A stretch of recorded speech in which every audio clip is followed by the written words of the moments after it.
এই যে বন্ধুরা দেখুন, আমি আধা ঘন্টা রেখে দিয়েছিলাম চিনি শিরায়। তো দেখুন বন্ধুরা ভেতরটা কেমন। এই যে দেখুন। নমস্কার বন্ধুরা, চলে এসেছি কুকিং টাইম চ্যানেলে। বন্ধুরা আজকে আমি অন্য কিছু বানাবো। এখানে দেখুন আমি ময়দা নিয়েছি। আমি আজকে বানাবো মুচমুচে খাস্তা গজা। একদম দোকানের মতনই বানাবো, খুব সহজ উপায় বানাবো। এর আগে বন্ধুরা আমি কাঠি গজা বানিয়ে আপনাদের দেখিয়েছি। আজকে আমি মুচমুচে খাস্তা গজা বানাবো।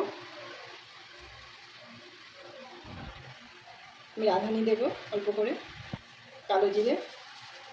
এখানে আমি একটু বেকিং সোডা ব্যবহার করবো, তাতে করে একটু ফুলবে, বেশি দেওয়া যাবে না, অল্প পরিমাণ দিতে হবে।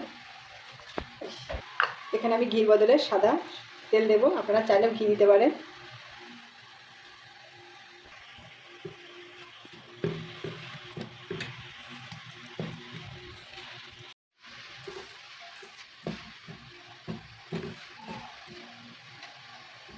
বন্ধুরা এখানে আমি ঠান্ডা জল ব্যবহার করব না, উষ্ণ গরম জল ব্যবহার করব।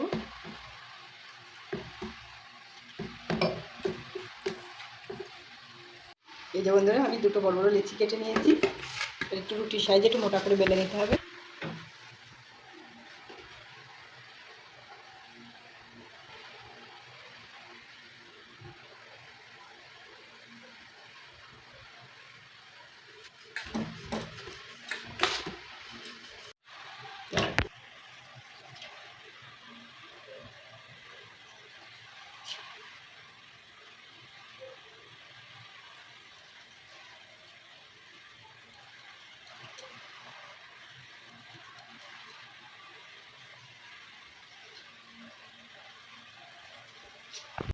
আমি এই সাইজে কেটে নিয়েছি, মোটা মোটা করেই কেটে নিয়েছি। আপনারা চাইলে আপনাদের মতো সাইজ কেটে নিতে পারেন।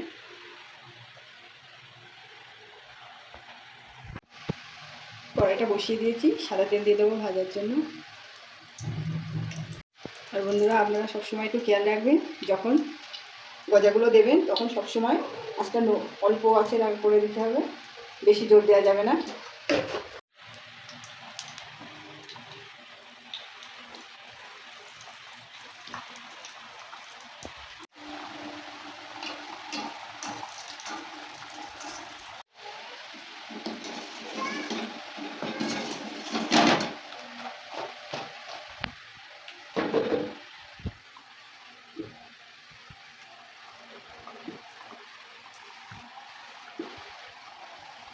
চিনি শিরাটা তৈরি করে নেব। এলাচ দেবো 3টে। এই যে বন্ধুরা দেখুন সব ভাজা হয়ে গেছে। চিনি দিয়ে দেবো।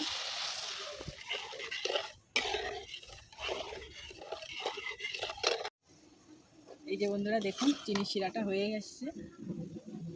দেখতে হবে খুব যেন পাতলা না হয়, আবার একদম ঘন না হয়ে যায়, তাহলে এতে করে রসটা ভালো ঢুকবে। আমার হয়ে গেছে, ঢেলে নামিয়ে নেবো। একটু ঠান্ডা করে দিতে হবে, একটু ঠান্ডা হোক।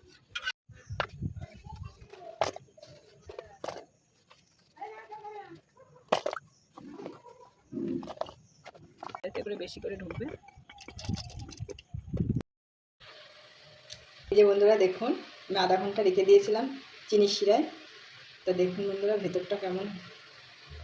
এই যে দেখুন একদম কিন্তু দোকানের মতন হয়েছে। আমি আরেকটা ভেঙে দেখাচ্ছি। এই যে দেখুন বন্ধুরা, আমি কিন্তু খুব অল্প সময়ের মধ্যে বানিয়েছি, অল্প খরচে। দোকানে কিনে খেতে গেলে কিন্তু 5 টাকা নেবে। তো দেখুন বন্ধুরা, আপনারা চাইলে বাড়িতে এইভাবে একবার সহজ উপায় বানিয়ে খেতে পারেন। খেতেও কিন্তু বন্ধুরা দারুণ হয়েছে। তো আমার গজার রেসিপিটা যদি ভালো লাগে অবশ্যই শেয়ার করবে, লাইক করবে আর কমেন্টে জানাবে গজাটা কেমন হয়েছে।